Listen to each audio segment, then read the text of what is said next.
আসসালামু আলাইকুম। চারিদিকে সবাই মাটির ব্যাংক ভেঙে কুরবানির গরু কিনতেছে। তাদের ভিডিও দেখে আমারও সহ্য হচ্ছিল না। আমিও শখের ব্যাংকটা আজকে ভেঙে ফেলবো। এই ব্যাংকটায় সম্মিলিতভাবে আমরা ভাই বোনেরা টাকা জমিয়েছিলাম।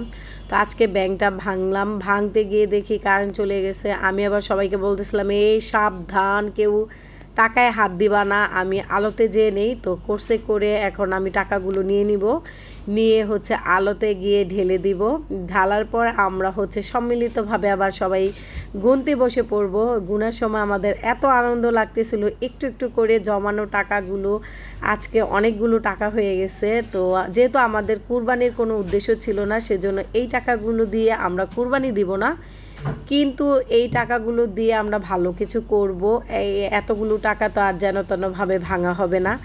যাই করব ভেবে চিন্তে ডিসিশন নিয়ে বড় কিছু করব। তো এই তো অনেকগুলো টাকা হয়েছে, মাশাল্লাহ মাশাল্লাহ। তো একটু একটু করে যখন জমিয়েছিলাম তখনও ভাবতে পারিনি এতগুলো টাকা হবে। তোমরাও ট্রাই করতে পারো, অল্প অল্প করে এতগুলো টাকা জমাতে পারো। আমাদেরও তাই হয়েছে, আমাদেরও আনন্দ লাগতেছে, ভালোই লাগতেছে আলহামদুলিল্লাহ সব মিলিয়ে। তো ভালো থাকবেন সবাই।